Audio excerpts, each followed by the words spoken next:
മദ്യനയ അഴിമതി കേസിൽ ദില്ലി മുഖ്യമന്ത്രി അരവിന്ദ് കെജ്രിവാളിന് ഇന്ന് നിർണായക ദിനമാണ്. അറസ്റ്റും കസ്റ്റഡിയും ചോദ്യം ചെയ്തുള്ള ഹർജിയിൽ ദില്ലി ഹൈക്കോടതി ഇന്ന് 2:30-ക്ക് ഉത്തരവ് പറയും. കൃത്യമായ അന്വേഷണമോ മതിയായ തെളിവോ ഇല്ലാതെയുള്ള അറസ്റ്റ് നിയമവിരുദ്ധമാണെന്നാണ് കേജ്രിവാളിന്റെ വാദം. മദ്യനയ അഴിമതിയുടെ ഭാഗമായ മുഴുവൻ ഹവാല ഇടപാട് നടന്നത് ആപ് കൺവീനറായ കേജ്രിവാളിന്റെ അറിവോടെയാണ് എന്നാണ് ഇഡിയുടെ നിലപാട്. ദില്ലി മദ്യനയ അഴിമതിയിലെ പ്രധാന സൂത്രധാരനെന്നാരോപിച്ച് മാർച്ച് 21-നാണ് അരവിന്ദ് കെജ്രിവാളിനെ ഇഡി അറസ്റ്റ് ചെയ്യുന്നത്. ലോക്സഭാ തെരഞ്ഞെടുപ്പിന്റെ ആദ്യ വോട്ട് രേഖപ്പെടുത്തും മുൻപുള്ള നടപടി കേന്ദ്ര ഏജൻസിയുടെ മാച്ച് ഫിക്സിംഗ് എന്ന് ചൂണ്ടിക്കാട്ടിയാണ് അറസ്റ്റ് കെജ്രിവാൾ ചോദ്യം ചെയ്യുന്നത്. മാപ്പുസാക്ഷിയായ ശരത് ചന്ദ്ര റെഡ്ഡിയെ അറസ്റ്റ് ചെയ്യും മുൻപുള്ള മൊഴികളിലില്ലാത്ത കെജ്രിവാളിന്റെ പേര് ഇയാളെ അറസ്റ്റ് ചെയ്ത ശേഷം മൊഴിയായി ലഭിച്ചു. ദുർബലമായ ഈ മൊഴി അറസ്റ്റിന് മതിയായ കാരണമല്ല.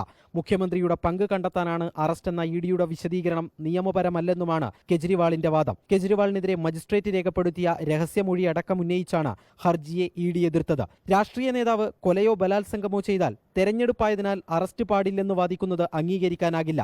സാധാരണക്കാരൻ ജയിലിൽ പോകട്ടെ, മുഖ്യമന്ത്രി പോകില്ലെന്ന് പറയാൻ നിയമമില്ലെന്നുമാണ് ഇഡിയുടെ വാദം. പണം കണ്ടെത്തിയില്ലെന്ന് കരുതി കള്ളപ്പണം വെളുപ്പിക്കൽ നടന്നില്ലെന്ന് അർത്ഥമില്ല. ഹവാല ഇടപാട് നടന്നുവെന്ന മൊഴികൾ ഇതിന് ധാരാളമാണെന്നും ഇഡി ചൂണ്ടിക്കാട്ടി.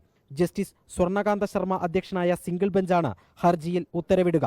അതേസമയം കേസിലെ മറ്റൊരു പ്രതിയായ BRS നേതാവ് കെ കവിതയുടെ കസ്റ്റഡി ഏപ്രിൽ 23 വരെ നീട്ടി. റിപ്പോർട്ടർ, ദില്ലി.